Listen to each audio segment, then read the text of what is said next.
at the age of 20 with colon cancers. In Pakistan? In Pakistan. Okay. Young girls. Recently, I diagnosed a patient with at the age of 24, mother of 2 kids, and she was just having bleeding with the stool. Okay. Or she was detected with colon cancer, and then she was referred for treatment. Then at that stage, we are obviously a bit gloomy. She is young. She has 2 kids. So it is increasing because of our lifestyle, because of our uncontrolled diabetes, and because of the genetic changes, the environmental changes we are facing in this Achha. era.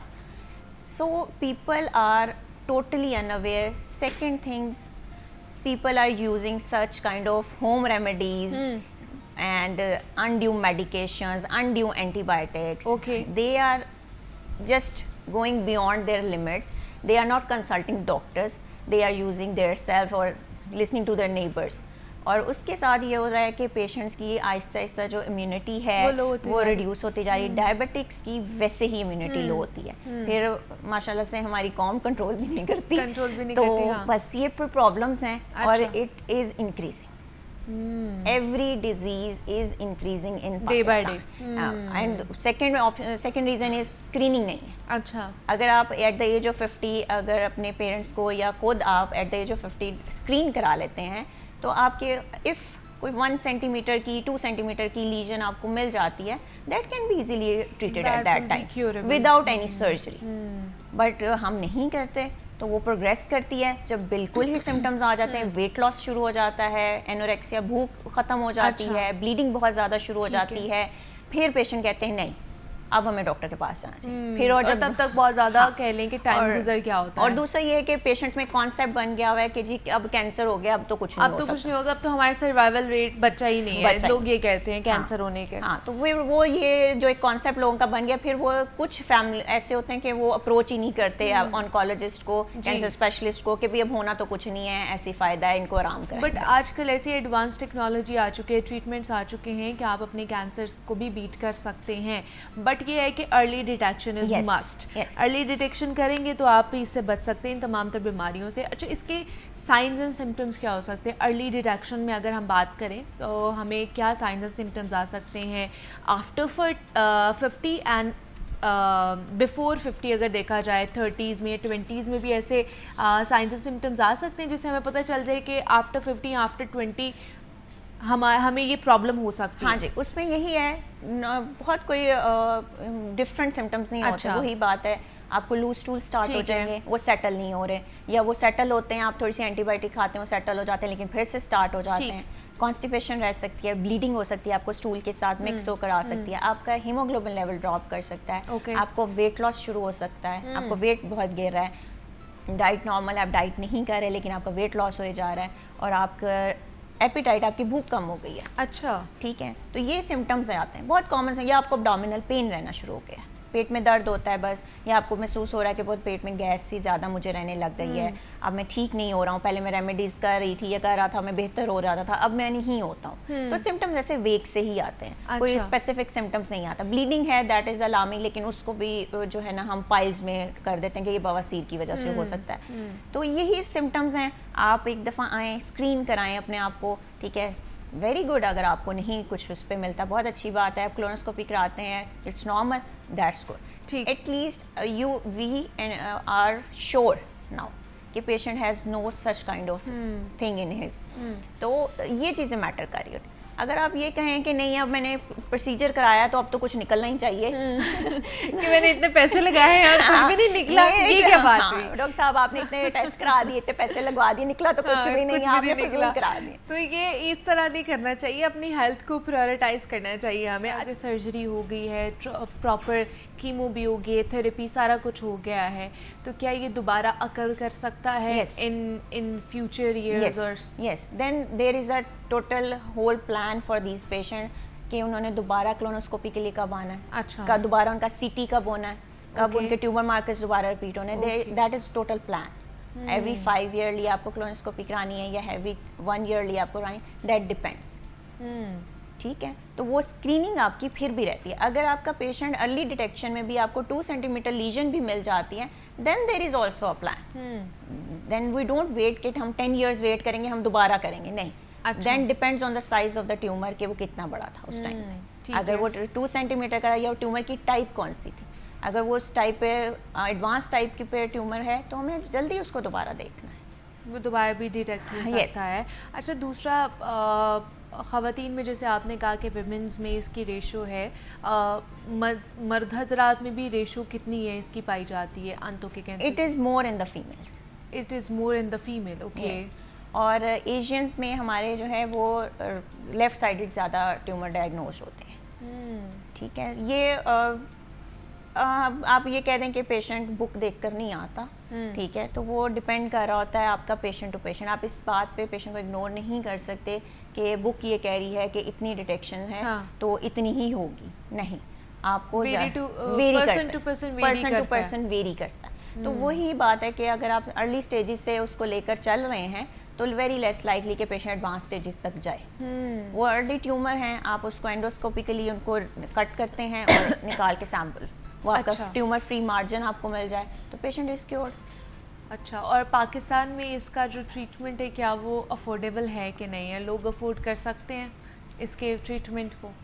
دیکھیں affordability اب آپ اگر یہ کہیں کہ very کرتی ہے, اب کلاس ویری کر رہی ہے. کتنا ایکسپینسو ہے اس کا ٹریٹمنٹ؟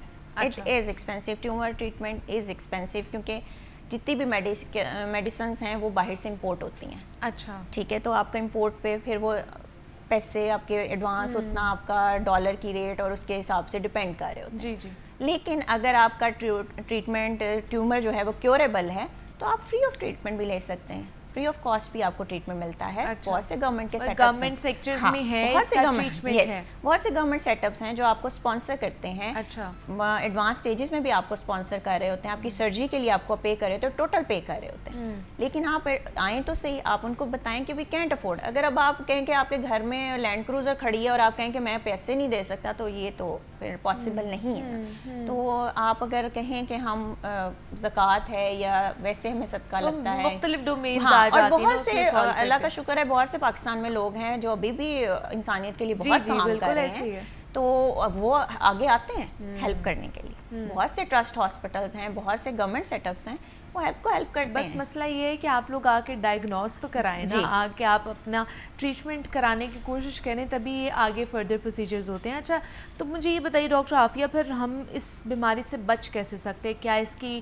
روک تھام کے لیے ہمیں کوئی اقدامات اٹھانے چاہیے, اور اگر اٹھانے چاہیے تو کس طرح کے کرنا چاہیے ہمیں؟ سب گٹ ہے آپ کی فوڈ ریلیٹڈ ہے. اچھا, اپنی فوڈ بہتر کریں, اپنا کھانا پینا بہتر کریں, اپنی لائف میں ایکسرسائز لے کر آئیں, واک شروع کریں.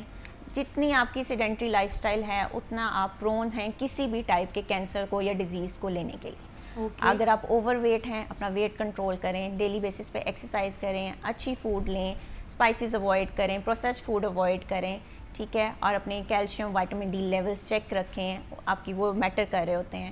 یہ ساری چیزیں جو ہیں آپ کو ان چیزوں سے ایڈوانس. ہاں, اگر جو جینیٹکس ہیں اس کے لیے اسکریننگ, اس کو تو چینج ہاں نہیں کیا وہ جا آپ چینج نہیں کر سکتے, وہ اسکریننگ ہے, لیکن اس کے لیے آپ کو اسکریننگ کی ہی طرف جانا ہے. باقی یہ وہی جو سنت رسول ہے کہ اچھی ڈائٹ رکھیں, اپنا کام خود کریں, تو واک بھی آپ کی ہے, مناسب مقدار میں کھائیں, باہر کی چیزیں ذرا اوائڈ کریں, گھر کا صاف ستھرا کھانا کھائیں, اپنے ہاتھوں کی صفائی رکھیں. تو یہ بیسکس ہیں, یہ ہر ایک کو پتہ ہے, وہ اس کے کسی کو بتانے کی ضرورت نہیں ہے, بس فالو کرنے کی ضرورت ہے. یہ سب لوگ جانتے ہیں کہ ہم نے اپنی ڈائٹ اچھی رکھنی ہے, لیکن پھر بھی ہم لوگ بیلنس ڈائٹ نہیں لیتے ہیں, سب کو پتہ ہے. اچھا, دوسرا اس میں ایک اور پوائنٹ تھا کہ جو اسموکنگ کرتے ہیں ان کو بھی یہ ہو جاتا ہے, اور کتنے % چانسز ہیں کہ یہ بہت ہوتا ہے؟ بیکاز بہت سے ایسے چین اسموکرز ہیں جو کہتے ہیں جی ہمیں تو کچھ بھی نہیں ہوا, ہم تو کتنے سالوں سے پیتے آ رہے ہیں. نہیں, اسموکرز دیکھیں, اب اگر آپ یہ ایسے تو نہیں ہے کہ جو ریٹ ہے کہ 100% اسموکرز کو ہوگا, ٹھیک ہے, اگر آپ ان 10-20% میں ہیں جو سروائیو کر گئے, اٹ ڈزنٹ مین کہ اسموکنگ کو ہمیں پروموٹ کرنا چاہیے. Smoking and alcohol are the risk factors, جتنے ایکچولی ڈائبٹیز اور ہائپر ٹینشن رسک فیکٹرز ہیں, اور دوسرا اسموکنگ آپ کو بھی ڈائبٹیز کی طرف لے کے جا رہا ہے اور کولنس کی ڈیزیز کی طرف لے کے جا رہا ہے, تو it should be avoided for the sake. ایک تو آپ کا فائنینشیل برڈن کم ہو جاتا ہے اگر آپ اسموکنگ ریڈیوس کرتے ہیں, دوسرا یہ کہ آپ اپنے انوائرمنٹ کو سیو کر رہے ہیں, تیسرا آپ خود کو سیو کر رہے ہیں. آپ پیسو اسموک کریں, if I smokes you are the passive one. Exactly, true. ہاں, تو آپ بھی ضروری نہیں ہے کہ اینڈ میں اسموک کر رہی ہوں کینسر آپ کو ہوا پڑا ہو. تو یہ پرابلمس ہیں, تو یہ چیزیں اوائڈ کرنی ہے. اس میں پروموشن نہیں ہے smoking, alcohol should not be. Next اب ویپ ہے, لوگوں کو لگتا ہے, یس, لوگوں کو لگتا ہے کہ they are less toxic. No, they are more toxic, because smoking کے سگریٹ پہ سالوں سے صدیوں سے ریسرچ ہو رہی ہے.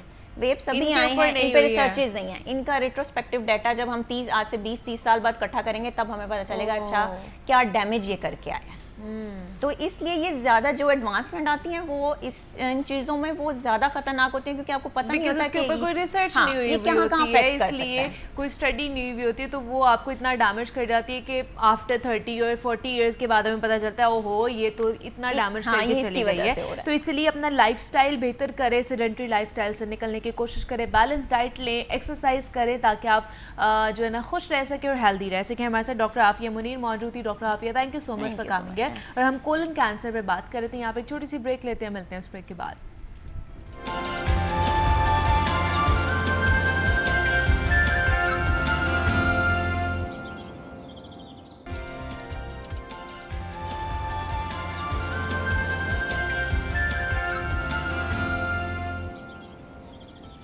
Welcome back to Jago Lahore. اور جناب دین اسلام نے ہمیں تقریباً ہر ایک چیز کے متعلق رہنمائی عطا فرمائی ہے، اور جن چیزوں کے متعلق ہمیں براہ راست رہنمائی دستیاب نہیں وہاں پر ہمیں اپنی عقل استعمال کرنے کا کہا گیا ہے.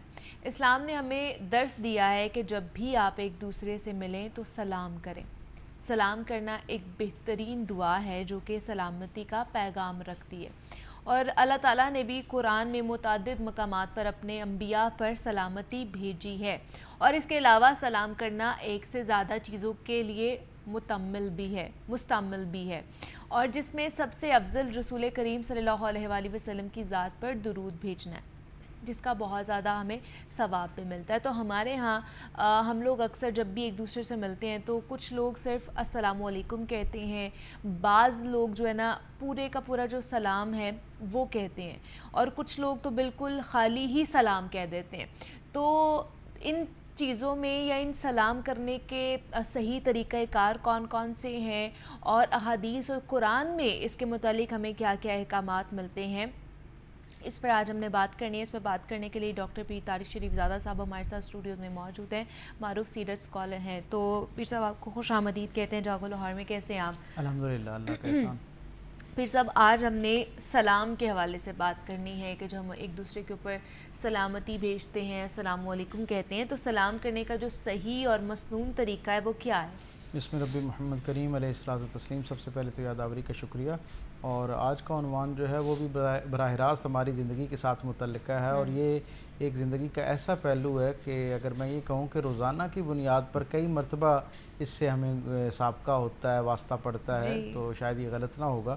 آپ یہ دیکھیں کہ دنیا میں جتنی بھی تہذیبیں ہیں ان کے اندر لوگوں سے جب اپنا کوئی تعلق قائم کرتے ہیں یا ان کے آمنے سامنے آتے ہیں یا کوئی معاملہ شروع کرتے ہیں، یا جسے عرف عام میں ہم کہتے ہیں کہ ملاقات کرتے ہیں، تو کچھ تہنیتی پیغامات ہوتے ہیں، کچھ جذبات کا اظہار ہوا کرتا ہے، تاکہ گفتگو کے باقاعدہ آغاز ہونے سے پہلے آپس میں ایک دوسرے تک جو ہے وہ خیر کا پیغام پہنچایا جائے، ایک اچھا جسچر پہنچایا جائے، اپنی طرف سے ایک اچھی جسے کہتے ہیں نا خوبصورت ارادہ جو ہے اس کا ظاہر کیا جائے تعلقات کے حوالے سے. ہم دیکھتے ہیں کہ دنیا کی مختلف تہذیبوں میں اس کے لیے مختلف یعنی الفاظ بھی رائج ہے اور کچھ جیسچرز بھی رائج ہیں، یعنی کچھ ایسے اشارے بھی ہیں جنہیں ہم یہ سمجھ سکتے ہیں کہ اس سے ان کی محبت جو ہے یا ان کا ایک دوسرے کے ساتھ گفتگو کے آغاز کے حوالے سے خیر مقدمی تہنیتی پیغام کے طور پر جو چیزیں شمار کی جاتی ہیں. جیسے ویسٹ کے اندر ہم دیکھتے ہیں ایک بڑی تعداد میں آپ کو لوگ جو ہیں وہ جاننے والے یا نہ جاننے والے جب آپ ان کے پاس سے گزرتے ہیں تو وقت کے اعتبار سے آپ کو سلام کرتے ہیں. یعنی کچھ لوگ جو ہیں وہ گڈ مارننگ صبح کے وقت میں گڈ مارننگ کہتے ہیں، گڈ آفٹرنون کہتے ہیں. اسی طرح ہمارے پڑوس میں ہم دیکھتے ہیں کہ وہاں پر ایک بڑی تعداد جو ہے وہ جب صبح ملتی ہے تو یا جس وقت بھی ان کی ملاقات ہوتی ہے تو ایک دوسرے کو نمستے کہتے ہیں، جس کا مطلب اپنی عاجزی کا اظہار کرنا ہوتا ہے. آپ دیکھیں کہ سارے جیسے آپ جاپان میں جاتے ہیں، کوریا میں جاتے ہیں، تو وہاں آپ نے دیکھا ہے کہ لوگ جو ہیں وہ اپنا سر جھکا کے باقاعدہ جھکتے ہیں اور اسے ایک محبت کے اظہار کے طور پر، ادب کے اظہار کے طور پر پیش کرتے ہیں.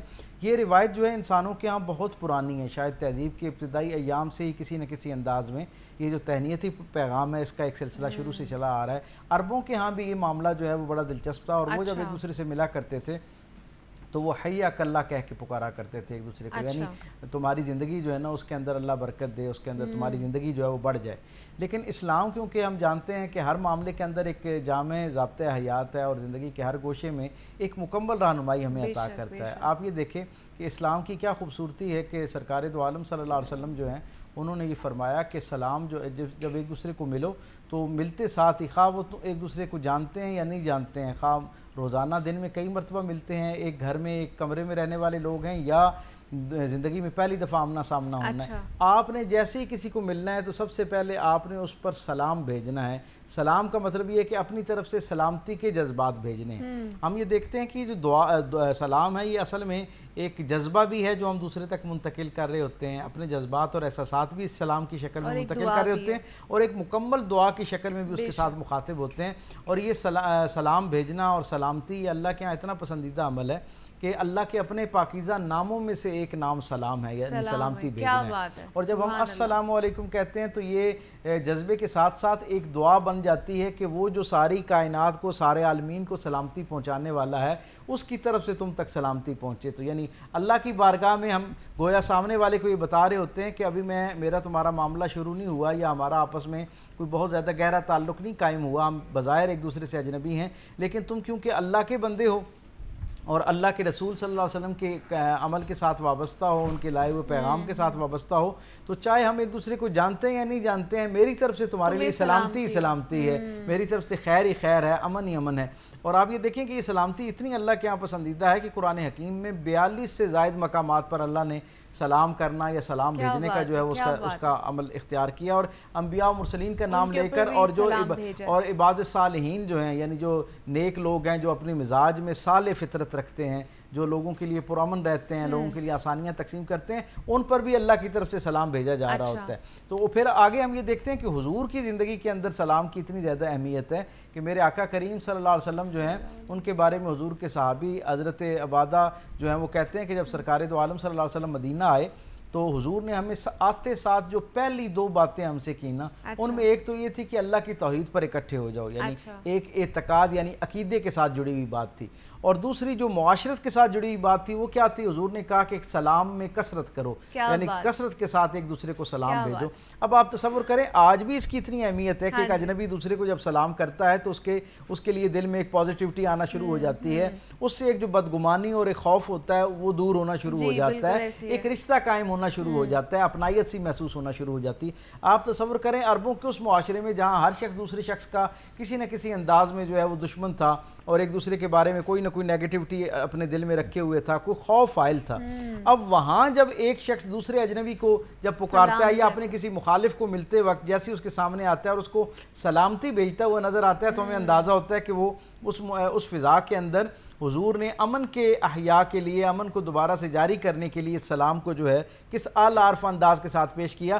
وہ حضور فرماتے ہیں نا کہ اسلام کے جو کسی نے پوچھا اسلام کی سب سے بہترین 2 خصوصیات کیا ہیں، تو حضور نے فرمایا کہ ایک تو کھانا کھلانا اور دوسرا سلام کو پھیلانا۔ کیا بات ہے! اور اصحاب نے کہا یا رسول اللہ یہ سلام جو ہے یہ صرف ہم نے گھر والوں کو کرنا ہے، اپنے جاننے والوں کو کرنا ہے، دوست احباب کو کرنا ہے، یا کن کے لیے؟ تو حضور نے کہا کہ جسے جانتے ہو یا جسے نہیں جانتے ہر ایک کے لیے جو ہے نا اسے سلام پہنچانا ہے۔ اور میں اکثر یہ کہا کرتا ہوں جب ویسٹ کے اندر اسلام کے حوالے سے ایک جو نیگیٹو پرسپیکٹو پہنچانے کی کوشش کی جاتی ہے اور ایک تاثر قائم کیا جاتا ہے کہ یہ بڑا شدت پسند مذہب ہے اور یہ بڑا جو ہے نا اس طرح کا اس کے اندر بہت مار دھاڑ ہے اور بڑی مخالفت ہے اور جان لینے والے معاملات ہیں اور قتل و خون ہے، تو ہم انہیں یہ کہا کرتے ہیں کہ آپ تصور کیجئے کہ وہ دین جو اپنے زندوں کو تو سلام کرنے کا کہتا ہی ہے، اپنے مردوں کے لیے بھی سلام کا جو ہے وہ ہمیں طریقہ کار سکھاتا ہے، ہمیں عادت ہمارے اندر پختہ کرتا ہے۔ تصور کیجئے نا کہ جو دین، جو نظریہ حیات قبرستان کے پاس سے گزرتے ہوئے وہاں موجود وہ جو بے جان مردے ہیں ان کو مخاطب کر کے بھی سلامتی پہنچانے کا اپنا جذبہ جو ہے اور اپنی عادت جو اصل میں یہ کیوں سلام اتنا اس کو پھیلایا گیا اور یہ کیوں کہا گیا کہ تاکہ آپ کے مزاج کے اندر سلامتی جو ہے وہ راسخ ہونا شروع ہو، پرامن رہنا جو ہے وہ راسخ ہو، آپ ایک دوسرے کے لیے گنجائش پیدا کرنا شروع۔ آپ دیکھیں نا یہ سلامتی ایک ایسا خوبصورت ایک رویہ ہے، جب یہ زندگی میں راسخ ہونا شروع ہوتا ہے تو آپ کے اندر برداشت آنا شروع ہو جاتی ہے، احترام آدمیت آنا شروع ہو جاتی ہے، ایک دوسرے کے لیے گنجائش نکالنا شروع ہو جاتی ہے، ایک دوسرے کو معاف کرنا، ایک دوسرے کو حسد کم ہونا شروع ہو جاتی ہے، نیگیٹیوٹی کم ہونا شروع ہو جاتی ہے۔ بالکل آپ نے جو صحیح جامع لفظ ہے نا وہ استعمال کیا کہ یہ ایک ایسا خیر پر مبنی عمل ہے، ظاہری طور پر تو یہ ایک معاشرتی ہمارا ایک پہلو ہے لیکن اس کے اندر اتنا بڑا خیر موجود ہے کہ یہ انسان کا جو سب سے بڑا دشمن ہے نا وہ جو نیگیٹیوٹی کے انسان کے اندر عنصر موجود ہے، یہ اسے منیمائز کرنے میں، اسے کم کرنے میں، اس کو محدود کرنے میں بہترین مدد کرتا ہے۔ صحابہ خود کہتے ہیں کہ سرکار حضرت انس بن مالک سے روایت ہے حضور کے پاس 9 برس کی عمر میں تشریف لائے اور خدمت میں آئے اور 10 سال تک حضور کی خدمت میں رہے۔ وہ کہتے ہیں جس دن میں پہلے دن حضور سے میری ملاقات ہوئی نا، میں حضور سے ملنے کے لیے آیا تو حضور اپنے صحابی حضرت عبد الرحمن بن عوف کو مخاطب کر کے کہہ رہے تھے کہ اے عبد الرحمن بن عوف، جب بھی یہ اللہ کی طرف سے یہ یعنی نظام مرتب کیا گیا ہے کہ جب بھی کوئی بڑا جو ہے وہ اور چھوٹا آپس میں ملاقات کریں تو چھوٹا جو ہے وہ بڑے کو سلام میں پہل کرے۔ ٹھیک کہتے ہیں سرکار دو عالم صلی اللہ علیہ وسلم کی بات اتنی محبت بھری تھی اور حضور نے اتنی شفقت کے ساتھ اصحاب کو مخاطب کر کے اور بالخصوص جو ہے نا اپنے ایک خاص صحابی حضرت عبد الرحمن بن عوف جو ہیں ان کو مخاطب کر کے کہی۔ حضرت انس بن مالک کہتے ہیں کہ اس دن میں نے نا یہ بات پلے باندھ لی، پہلی ملاقات تھی اور میں نے سوچ لیا کہ آج کے بعد جب بھی مجھے کوئی مجھ سے بڑا ملے گا نا تو میں سلام میں پہل کروں گا۔ کہتے ہیں 10 سال میں حضور کی خدمت میں رہا، روزانہ میں خواہش کرتا رہا کہ میں سرکار دو عالم صلی اللہ علیہ وسلم کو سلام میں پہل کروں۔ حضور نے کبھی مجھے سلام میں پہل نہیں کرنی دی، ہمیشہ خود حضور جو ہے نا وہ سلام میں پہل کرتے تھے اور اس سے گویا ہم تک یہ پیغام پہنچتا۔ اور پھر کیا حسن ترتیب قائم کی، حضور نے فرمایا کہ جو بڑی مجلس ہے نا، جو بڑے تعداد میں جماعت بڑی ہے، وہ جب چھوٹوں کے پاس کم تعداد کے پاس سے گزرے تو بظاہری تو ہمیں یہ اندازہ ہوتا ہے نا کہ اس سے پہلے تک عربوں کے اندر یہ رواج تھا کہ جو کثرت میں ہوتے تھے وہ غالب ہوتے تھے اور قلت والوں کو انہیں اپنا سلام بھیجنا پڑتا تھا یا ان کے پاس جذبہ تہنیت جو انہوں نے بھیجنا ہوتا تھا۔ سرکار نے اس مزاج کو یکسر تبدیل کر دیا اور کہا کہ جو زیادہ تعداد میں ہیں وہ تھوڑی تعداد والوں کو سلام کریں۔ کیا خوبصورت دیکھیں جو ہے نا رویہ حضور نے اختیار کیا۔ پھر حضور نے فرمایا جو چل رہا ہے وہ بیٹھے ہوئے کو سلام کرے، اچھا یعنی یہ، اور پھر حضور نے فرمایا کہ جو چھوٹا ہے وہ بڑے کو سلام کرے۔ تو یہ وہ خوبصورتیاں ہیں معاشرے کے اندر جن کے بارے میں ہم یہ کہہ سکتے ہیں کہ اگر ان کا صحیح طریقے سے جو ہے وہ استعمال کیا جائے اور اس کی معنویت کو سمجھتے ہوئے اور اس کی اہمیت کو سمجھتے ہوئے اسے اپنی زندگی میں شامل کیا جائے تو ایک بہت بڑا درجے کا خیر انفرادی زندگی میں بھی داخل ہوتا ہے، گھرانے کی سطح پر بھی ہوتا ہے اور اوورآل پورے معاشرے کے اندر بھی اس کا خیر جو ہے وہ آنا شروع ہو جاتا ہے۔ اچھا، یہ تو آپ نے بتا دیا کہ ہمیں کس طرح سلام کرنا چاہیے۔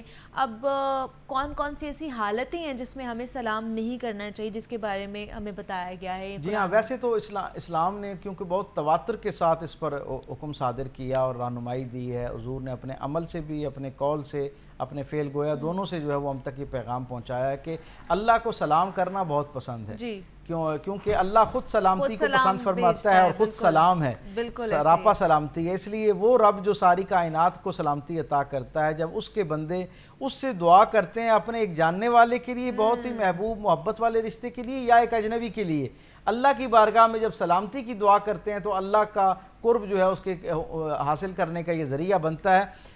ویسے تو ہر وقت کثرت کے ساتھ، تواتر کے ساتھ اس کو رائج بھی کرنا چاہیے، اس کا اہتمام بھی ہونا چاہیے، لیکن ظاہر ہے کچھ مقامات ایسے ہیں جن میں سلام نہ کرنا جو ہے وہ سلام کرنے سے بہتر ہے، یعنی جہاں پر سلام نہ کرنا سلام کرنے سے بہتر ہے۔ اب ان میں کون سی حالتیں ہیں؟ مثلا کوئی آدمی بیت الخلاء میں ہے اور آپ اس کے پاس آپ کو اندازہ ہے کہ وہ یہاں موجود ہے تو اس کو آپ نے سلام نہیں کرنا ہے۔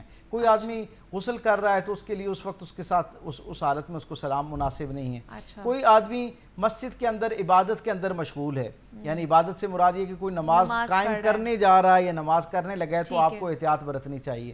اور پھر اس سے ایک درجہ آگے جا کے یہ ہے کہ اگر کوئی آدمی کوئی مجلس میں اس انداز میں لوگ بیٹھے ہیں کہ کوئی نصیحت بیان کی جا رہی ہے، کوئی خیر کی بات کی جا رہی ہے، تو اکثر ہمارے ہاں ہم نے دیکھا ہے کہ مساجد میں بھی اور ویسے بھی کہ ابھی ایک واضح نصیحت جاری ہوتا ہے، لوگ پورے انہماک توجہ کے ساتھ اس کو سن رہے ہوتے ہیں، ایک صاحب نئے وارد ہوتے ہیں اور وہ بہت اتنا باواز بلند سلام کہتے ہیں کہ وہ ساروں کی توجہ وہ جو بات جس کی طرف ان سب نے اپنی توجہ مبذول کر رکھی ہوتی ہے وہاں سے ہٹ جاتی ہے اور ان کے جواب دینے میں ہوتی ہے۔ اچھا، مجلس کے بارے میں یہ بھی آسانی ہے کہ اگر کوئی شخص کسی کو سلام کرتا ہے تو مجلس کو اگر سلام کرتا ہے تو اس میں سے چند لوگ، حتیٰ کہ ایک آدمی بھی اگر جواب دے دیتا ہے تو وہ سب کی طرف سے جو ہے وہ جواب ہو جاتا ہے۔ لیکن اگر کوئی شخص مجلس کے اندر آتا ہے، مجلس سے مراد یہ کہ 5-7 لوگ بیٹھے ہیں، ایک سے زائد لوگ بیٹھے ہیں، تو جب کوئی اوپر سے بندہ آئے تو وہ جس کا نام لے کر اگر اس کو مخاطب کر کے سلام کرتا ہے تو اس کا جواب جو لازمی دینا ہے وہ جس کے نام سے اس نے مخاطب کیا اسے چاہیے کہ وہ جواب دے. اور اگر وہ اس کے علاوہ باقی لوگ بھی دے دیں تو وہ ان کے لیے نیکی کا عمل ہے,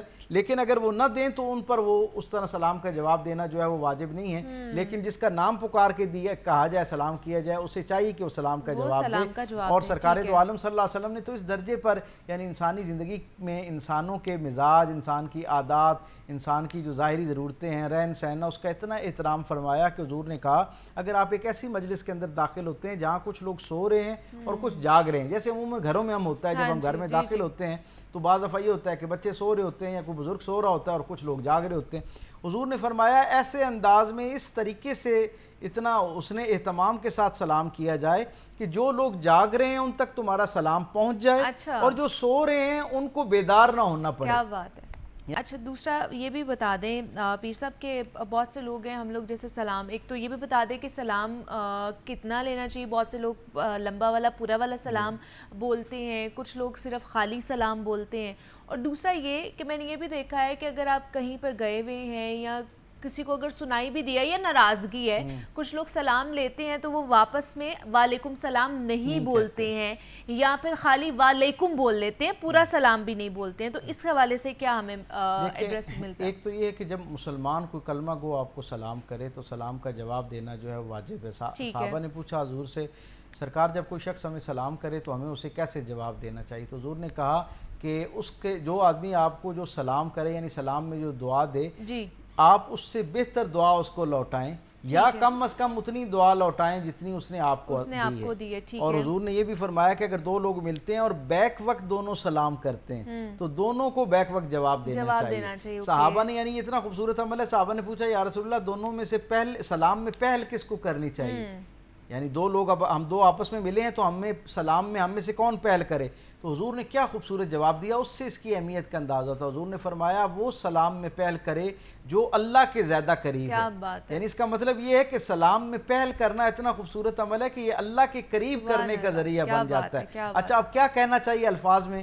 ویسے تو یہ جو ہمارے ہاں رائج ہے لفظ سلام, مجھے نہیں سمجھ آتی کہ یہ کہاں سے ہم نے اس کو لیا ہے. ظاہری طور پر معنوی اعتبار سے تو سلام جو ہے وہ خیر پر مبنی بات ہے, کسی کو اگر کوئی سلام کہتا ہے, لیکن صرف سلام کہنے سے میں سمجھتا ہوں کہ آپ کا جذبہ تو شاید پہنچ جاتا ہو, وہ اس نے سلوک جو ہے اس میں تو یہ بات آ جاتی ہو, لیکن وہ جو سنت کا ثواب ہے نا, وہ جو اللہ کو مقصود ہے, وہ جو رسول اللہ صلی اللہ علیہ وسلم کے فرمان اور تائید کے اندر, تعلیمات کے اندر جو ہمیں الفاظ ملتے ہیں, جب ہم انہیں دہراتے ہیں تو خیر بھی پہنچ رہا ہوتا ہے, ہمارا نیک جذبہ بھی پہنچ رہا ہوتا ہے, اللہ کے ہاں وہ دعا کے طور پر بھی شمار ہو رہا ہوتا ہے اور سنت کے طور پر بھی ثواب مل رہا ہوتا ہے. اس لیے جب بھی دعا کریں اور السلام علیکم ورحمۃ اللہ وبرکاتہ کہنا چاہیے. السلام علیکم بھی کہہ دینا کافی ہے, لیکن حضور نے فرمایا کہ مومن کی یہ شان ہے کہ وہ جب خیر کو اختیار کرتا ہے تو کامل درجے پہ جا کے اختیار کرتا ہے, یعنی جو اس کی بہترین حالت ہوتی ہے اس کے اوپر اس کو اختیار کرنے کی کوشش کرتا ہے. تو پھر جب آپ سلام کریں تو السلام علیکم اگر آپ کہہ دیتے ہیں تو سامنے والے کو چاہیے کہ وہ السلام علیکم یعنی تم پر سلامتیوں کی دعا کو السلام علیکم ورحمۃ اللہ تک کر دے, یعنی ایک درجہ بڑھا دے اس کے اندر دعا کا کہ تم پر سلامتی بھی ہو اور تم پر اللہ کی رحمت بھی ہو. اور اگر کوئی رحمت تک کی دعا کرتا ہے تو وہ برکات ساتھ اس کے ساتھ لگا دے کہ تمہیں رحمت بھی ملے, سلامتی بھی ہو اور برکت بھی نازل ہو. مقصد کہنے کا یہ ہے کہ یہ دو لوگ جب آپس میں ملیں تو خیر کا تبادلہ ہو تو ہر شخص دوسرے سے بڑھ کر اپنی طرف سے خیر, پازیٹیوٹی, سلامتی جو ہے اس کا اظہار کر رہا ہو. یہ اللہ کو مقصود ہے, اس انداز میں اس کو سلام کرنا چاہیے. ہمارے ہاں آج کل بہت غلط العام ہوتا جا رہا ہے, یعنی ویسے بھی ہمارے ہاں ہم دیکھتے ہیں کہ ہمارا میڈیا ہو, الیکٹرانک میڈیا ہو یا سوشل میڈیا ہو یا عام روزمرہ کی زندگی ہو, اور بہت معذرت کے ساتھ ہمارے تعلیمی اور تدریسی ادارے جو ہیں ان کے اندر بھی جو تلفظ کے حوالے سے وہ احتیاط نہیں برتی جاتی جو آج سے کچھ برس پہلے جو ہے ہماری تربیت کا حصہ ہوا کرتا تھا اور ماحول کا حصہ ہوا کرتا تھا, جہاں اور بہت سارے لفظ ہم نے بگاڑ دیے ہیں, خے کو کھے کر دیا اور کئی چیزیں ختم, ہمارے ہاں جو خوبصورتیاں تھیں, ہمارا خاصہ تھا, تشخص تھا, وہ ختم ہوتا جا رہا ہے. وہاں پر ہی میں سمجھتا ہوں کہ ایک بہت بڑا ظلم ہم نے سلام کے ساتھ بھی کرنا شروع کر دیا ہے کہ ایک بڑی تعداد اب سلام کو اس کے صحیح تلفظ کے ساتھ ادا نہیں کر رہی ہوتی. لوگوں کو اندازہ نہیں ہے یہ جو السلام علیکم کہا جا رہا ہوتا ہمیں کبھی کسی نے سوچا یہ جو ہم بڑے لاڈ سے خوش ہو کے بچوں کو بھی ترغیب دے رہے ہوتے ہیں کہ یہ جو مہمان آیا ہے اس کو سلام کرو، اور وہ مہمانوں کے سامنے بھی کہہ رہا ہوتا ہے، مہمان بھی خوش ہو رہے ہوتے ہیں اور گھر کے جو افراد ہیں وہ بھی خوش ہو رہے ہوتے ہیں، انہیں یہ پتہ ہی نہیں ہوتا کہ سلام علیکم کا مطلب ہوتا ہے تم پر سلامتی پہنچے میری طرف سے، اور سام کہتے ہیں ہلاکت کو، یعنی جب آپ السلام علیکم کہتے ہیں تو اس کا مطلب ہوتا ہے کہ تم پر ہلاکت ہو، اور سامنے والا اس پہ خوش ہو رہا ہوتا ہے، یعنی بولنے والے کو بھی نہیں اندازہ ہوتا کہ میں اپنی ساری یعنی جسے کہتے ہیں نا ایک خوشگوار جذبے کے باوجود میں وہ بات نہیں پہنچا رہا، میں تو دعا دے ہی نہیں رہا، میں تو گویا بد دعا دے رہا ہوں۔ تو ان لفظوں کو اس اعتبار سے جب ان کی صحت کے ساتھ، کیونکہ یہ ہماری عادت میں زیادہ شامل ہو جاتے ہیں، تو ذرا شروع میں ہی احتیاط کر لی جائے، اور جب کبھی لگے کہ کہیں مجھ سے تلفظ میں غلطی ہو رہی ہے تو ایک آدھ دفعہ 1-2-4 دن اس کی مشق کرتا ہے بندہ تو خود بخود یہ ٹھیک ہونا شروع ہو جاتا ہے۔ اور اسے اپنے، کیونکہ دیکھیں نا یہ ایک ایسی عبادت ہے، یعنی آپ یہ دیکھیں کہ نماز جو ہے نا دن میں 5 مرتبہ آپ نے پڑھنی، لیکن سلام بہت ممکن ہے ایک آدمی کو دن میں 5 مرتبہ آپ کو کرنا پڑے، تو آپ اگر اس کا تلفظ آپ کا غلط ہوگا یا آپ اس کو اس کے حق کے ساتھ نہیں ادا کر رہے ہوں گے، تو میں نے جیسے بتایا کہ وہ شخص جو آپ کا بہت پیارا ہے، جس کے لیے واقعی آپ سلامتی چاہتے ہیں اور ان لفظوں کا اظہار اسی نیت سے کر رہے ہیں کہ اس تک آپ کی طرف سے سلامتی پہنچے، خیر کا جذبہ پہنچے، صرف لفظوں کی ترتیب اور اس کا تلفظ صحیح نہ ہونے کی وجہ سے، ان کی معنویت نہ سمجھنے کی وجہ سے آپ دن میں جس کو 5 مرتبہ دعا دینی ہے آپ 5 مرتبہ بد دعا دے رہے ہیں، تو اس لیے اس کا بہت احتیاط کرنی چاہیے میں سمجھتا ہوں، اور اس کو ہمارے اسکولوں میں، کالجز میں بھی، اور بالخصوص والدین کو اپنے بچوں کی تربیت کے اندر ان چیزوں کو جو ہے وہ سکھانا چاہیے، کیونکہ یہ مشاہدے میں چیز ہے کہ جب جو چیزیں بچپن سے ہمارے مزاج کا، تلفظ کے اعتبار سے، رویے کا، عادات کا حصہ بن جاتا ہے، وہ ہماری فطرت کا خاصہ بن جاتا ہے، وہ فطرت میں شمار ہونا شروع ہو جاتا ہے، اسی سے مزاج بنتے ہیں، اور پھر عمر کے اگلے حصے میں جا کے بندہ کسی درجے پہ اس سے اصلاح تو کسی وقت بھی کر سکتا ہے، لیکن جو بچپن میں جتنی آسانی سے ہو سکتی ہے آگے چل کے اس کو اختیار کرنا جو ہے وہ مشکل ہو جاتا ہے۔ اور ایک آخری بات کہ عمومی طور پر ایک بڑا اہم مسئلہ ہے، خاص طور پہ ویسٹرن ورلڈ میں، باقی دنیا میں جہاں ہمارے ساتھ غیر مسلم موجود ہیں یا یہاں پر بھی جو ہمارے غیر مسلم بہن بھائی ہیں، جب وہ ہمیں سلام کرتے ہیں تو اسے ہمیں جواب میں کیا کہنا چاہیے؟ تو یہ جو ہم نے آج کل آپس میں رائج کر رکھا ہے نا کہ میں آپ کو سلام کروں اور آپ وعلیکم کہیں یا آپ مجھے سلام کریں، تو یہ جو السلام علیکم کا جواب وعلیکم السلام ورحمۃ اللہ وبرکاتہ، لیکن اگر یہ میں نہیں دیتا، صرف وعلیکم کہتا ہوں، تو اس کا مطلب یہ ہے کہ میں نان مسلم کو جو ہے وہ سلام کا جواب دے رہا ہوں، کیونکہ نان مسلم جب آپ کو سلام کرے تو اس کو آپ کو صرف وعلیکم کہنا ہوتا ہے، اور دل میں یہ نیت کرنی ہوتی ہے کہ اے اللہ اس کو وہ حقیقی سلامتی عطا کر جسے اسلام کہتے ہیں، جسے دین رحمت کی ہدایت کہتے ہیں۔ ٹھیک ہے جی، ڈاکٹر پیر طارق شریف زادہ صاحب ہمارے ساتھ موجود ہے۔ ڈاکٹر صاحب بہت شکریہ آپ کا، سلام کے حوالے سے ہم بات کر رہے تھے، اور یہاں پہ بریک لیتے ہیں، ملتے ہیں اس بریک کے بعد۔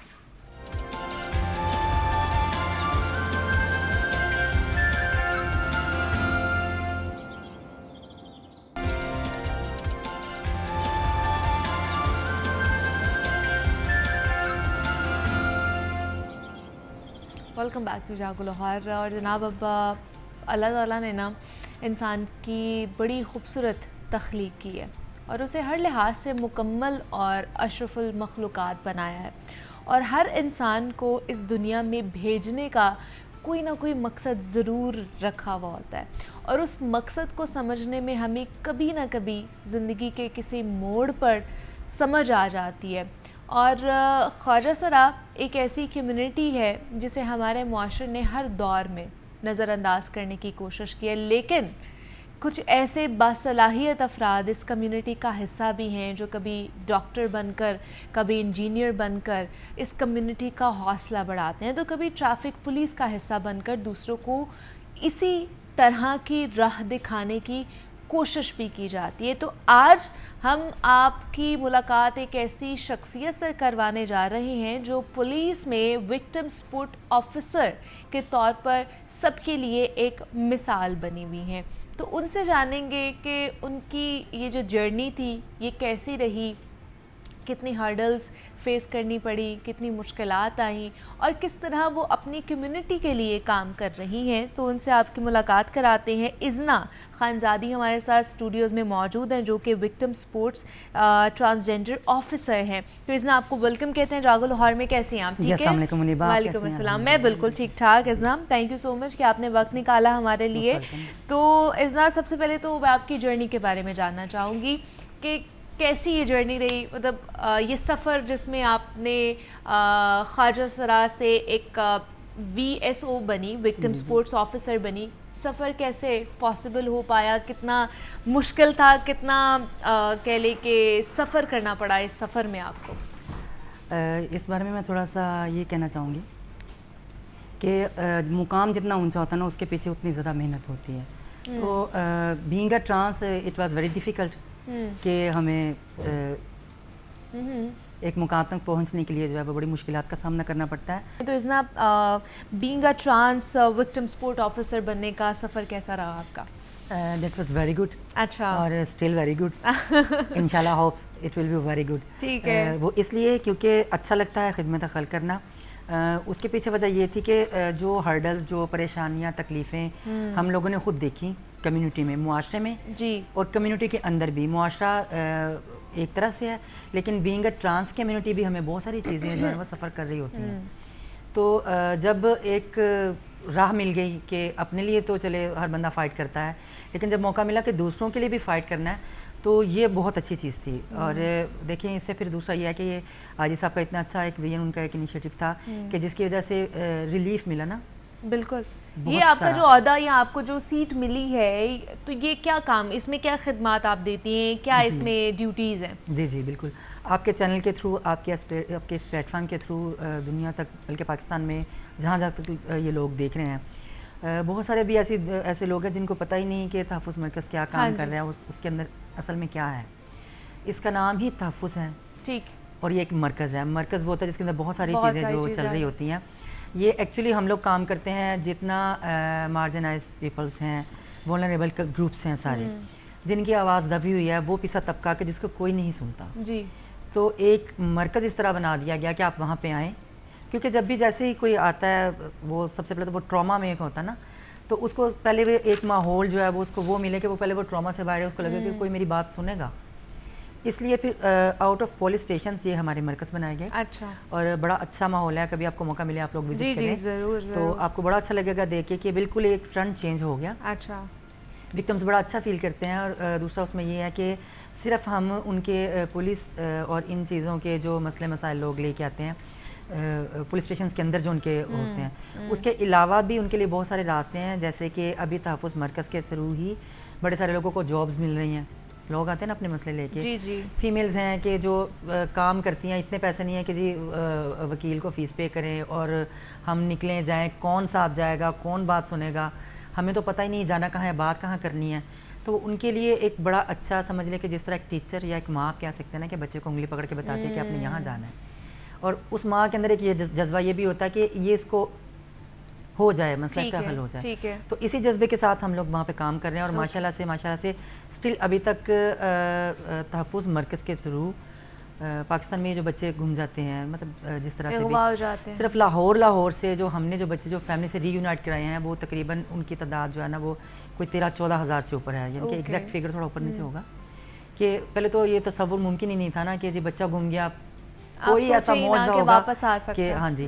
تو اب یہ اتنا ہماری ایپس ہیں اس کے اوپر جو میرا پیارا کے نام سے, اور بھی بہت ساری چیزیں ہیں کہ تحفظ مرکز ابھی انٹر سٹیز ہمارے کنیکشنز ہیں. ابھی پیچھے لاسٹ ٹائم یہ ہوا کہ ایک بچی تھی, وہ تھی چنیوٹ سے. اچھا. اس کو پتہ نہیں تھا کہ جی پیرنٹس کا بہت چھوٹی تھی, نام نہیں پتہ تھا, موبائل نمبرز نہیں پتہ تھے, اور یہ نہیں پتہ تھا کہ ہمارا مین سٹاپ کون سا. اس طرح سے اس کو تھوڑی سی لوکیشن یاد تھی. ظاہر ہے ہم نا آخری حد تک کوشش کرتے ہیں کہ تھوڑا سا, پھر ویڈیوز دیکھیں, گوگل کیا, اس نے کہا کہ جی گھر کے پاس ایک دربار ہے اس نام سے, یوٹیوب سے اس کو دیکھا. ہمارے وکٹم سپورٹ آفیسرز پورے پنجاب میں کام کر رہے ہیں. پھر ہم نے وہاں کانٹیکٹ کیا, ہم نے کہا کہ بچہ اس طرح سے جو ہے نا وہ بتا رہا ہے, مطلب جگہ کہ یہ دربار ہے, اس طرح سے انہوں نے within a day after duty hours جا کر خود سارا کچھ اس کو دیکھا اور ملوایا. اسی طرح سے اب ہم ہیں لاہور میں, پنجاب میں. اس طرح سے کراچی سے ایک بچی تھی, بڑے مسئلے مسائل آپ کو پتہ دنیا میں رہتے ہیں, اس کو کسی نے ٹریپ کر لیا, اس کو ریسکیو کیا. پھر اس کی فیملی کو اسی طرح, وہ کہیں رینٹ پہ رہ رہے تھے, وہ آگے چلے گئے, وہاں سے لوگوں کو ڈھونڈا, یعنی کہ کر کے آفٹر آل وہ بچی جو ہے نا اپنی فیملی کو وہ واپس مل گئی. ٹھیک ہے. تو مطلب مختلف جو ہے ڈومینز ہیں وہ وکٹم سپورٹس آفیسر جو ہے اس پہ کام کر رہے ہوتے ہیں. تو اس خاص طور پر ڈومین میں جو وکٹم سپورٹس آفیسر ہے, اس میں صرف آپ ہی ٹرانس ہیں یا اور بھی ہیں اس میں؟ یہ ہمارے پنجاب میں ماشاءاللہ اباؤٹ 40 سینٹرز جو وہ کام کر رہے ہیں جی ہر ضلع میں. ٹھیک ہے. تو لاہور میں ہم لوگ 4 ہیں. Okay. Very first transgender police officer was Zanaya Chaudhry.